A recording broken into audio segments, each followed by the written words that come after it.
नमस्कार, सुजस बुलेटिन में आपका स्वागत है। मैं हूं आपके साथ अश्विनी सरोही। एक नजर हेडलाइंस पर। राजस्थान उद्योग रत्न पुरस्कार के लिए 10 जुलाई तक कर सकते हैं आवेदन। सभी श्रेणियों में चयनित आवेदकों को मिलेगा 1 लाख रुपए का पुरस्कार।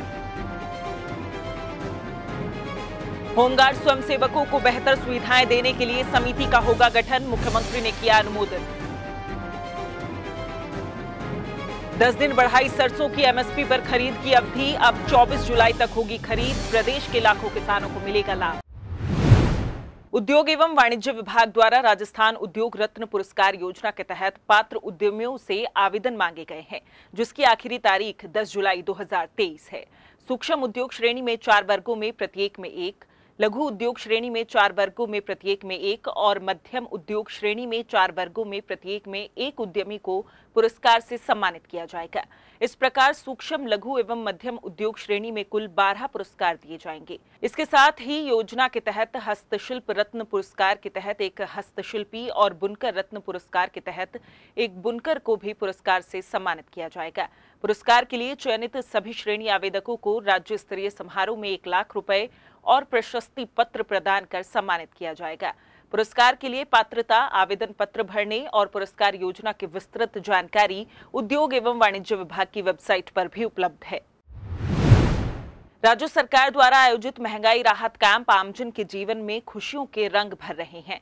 इन कैंपों में मिल रहे 10 जन कल्याणकारी योजनाओं के लाभ से लोगों को महंगाई से राहत मिल रही है, जिससे उनका जीवन सुगम हो रहा है। अब तक 1 करोड़ 78 लाख से ज्यादा परिवार इन कैंपों से लाभान्वित हो चुके हैं, जबकि गारंटी कार्ड वितरण का आंकड़ा भी 7 करोड़ 57 लाख से ज्यादा हो चुका है।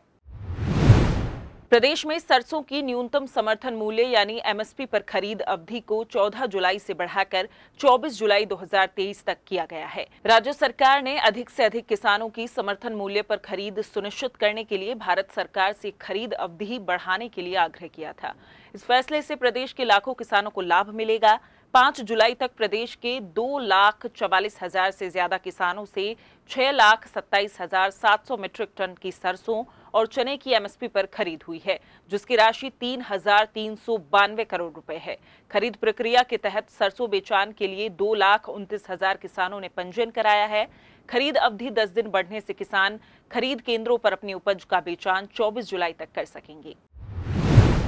मुख्यमंत्री श्री अशोक गहलोत ने राजस्थान गृह रक्षा के स्वयंसेवकों को बेहतर सुविधाएं देने और उनकी समस्याओं के समाधान के लिए समिति गठन के प्रस्ताव को मंजूरी दी है। साथ ही राजस्थान गृह रक्षा स्वयंसेवकों की अनुबंध अवधि को 5 साल से बढ़ाकर 15 साल किए जाने की स्वीकृति भी दी है। प्रस्ताव के अनुसार ये समिति गृह रक्षा के निदेशालय स्तर पर गठित की जाएगी। गृह विभाग के प्रमुख शासन सचिव इसके अध्यक्ष होंगे। महानिदेशक और कमांडेंट जनरल गृह रक्षा और महानिरीक्षक पुलिस गृह रक्षा इस समिति के सदस्य होंगे। गृह विभाग के शासन सचिव इस समिति में सदस्य सचिव के रूप में काम करेंगे। ये समिति गृह रक्षा स्वयंसेवकों के लिए उत्पन्न होने वाली समस्याओं के निवारण संबंधी काम करेगी। राज्य सरकार प्रदेश में शिक्षा के बुनियादी ढांचे को मजबूत करने की दिशा में अहम फैसले ले रही है।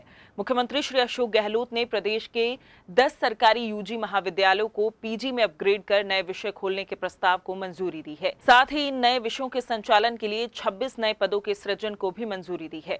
मुख्यमंत्री की इस मंजूरी से प्रदेश में शिक्षा क्षेत्र का विकास होगा।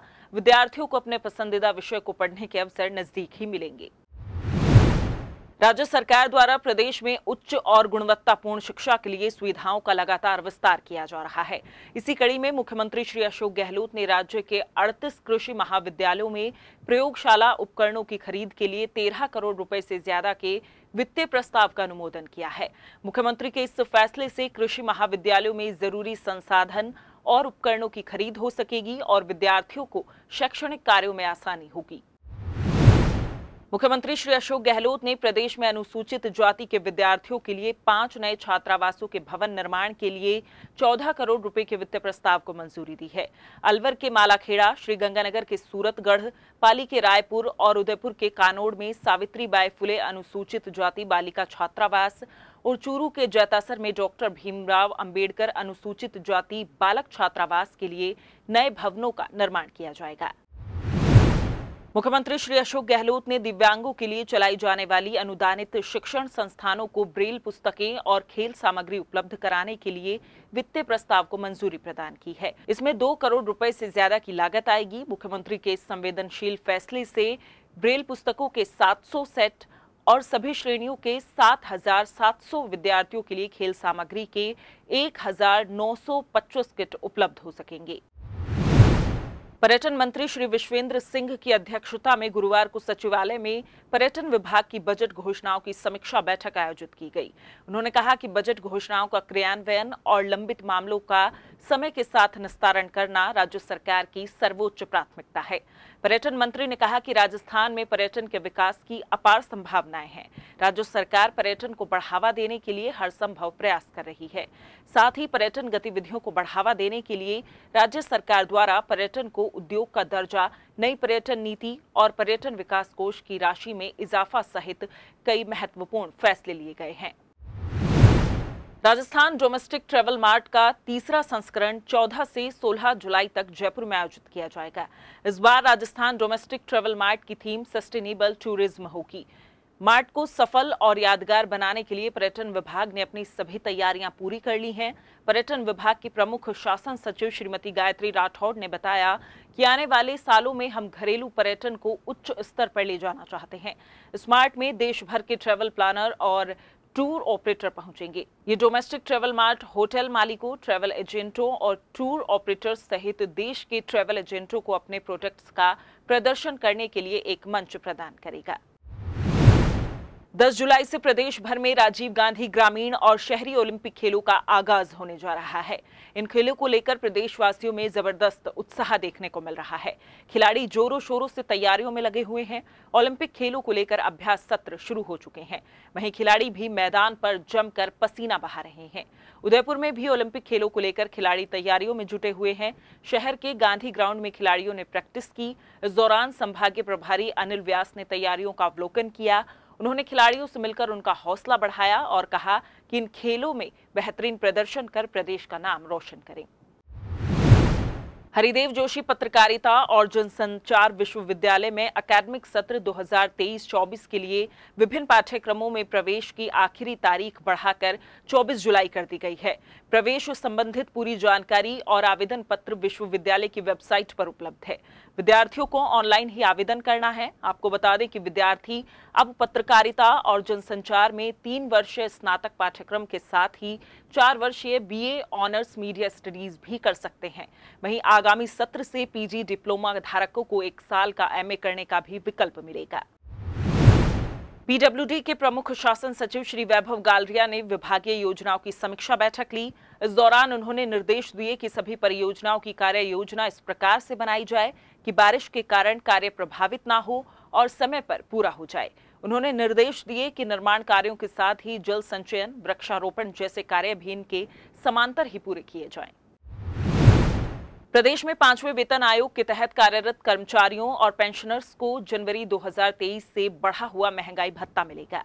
मुख्यमंत्री श्री अशोक गहलोत ने इस संबंध में प्रस्ताव का अनुमोदन किया है। प्रस्ताव के अनुसार 5वें वेतन आयोग और राजस्थान सिविल सेवा नियम 1998 के तहत कार्यरत राज्य कर्मचारियों और पेंशनर्स को महंगाई भत्ते और महंगाई राहत की दर में बढ़ोतरी को मंजूरी दी है। अब ऐसे राज्य कर्मचारियों और पेंशनर्स को 1 जनवरी 2023 से 396% से बढ़ाकर 412% महंगाई भत्ता या महंगाई राहत की दर का भुगतान होगा।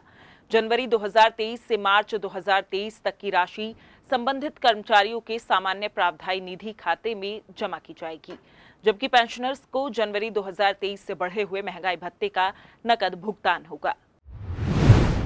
राजस्थान निर्यात संवर्धन परिषद के अध्यक्ष श्री राजीव अरोड़ा ने पूर्वी अफ्रीकी देश केन्या की राजधानी नैरोबी में बुधवार से शुरू हुए 3 दिवसीय Indo east Africa trade expo के उद्घाटन सत्र को संबोधित किया। उन्होंने अपने संबोधन में कहा कि एक्सपो राजस्थान और पूर्वी अफ्रीकी देशों के मध्य व्यापार बढ़ाने और आर्थिक साझेदारी के लिए नए रास्ते तलाशने का एक अच्छा अवसर है। उन्होंने कहा कि यह आयोजन व्यापारिक संबंधों को मजबूती प्रदान करने में मील का पत्थर साबित होगा। सुजस बुलेटिन में फिलहाल इतना ही। फिर होगी आपसे मुलाकात, तब तक के लिए नमस्कार।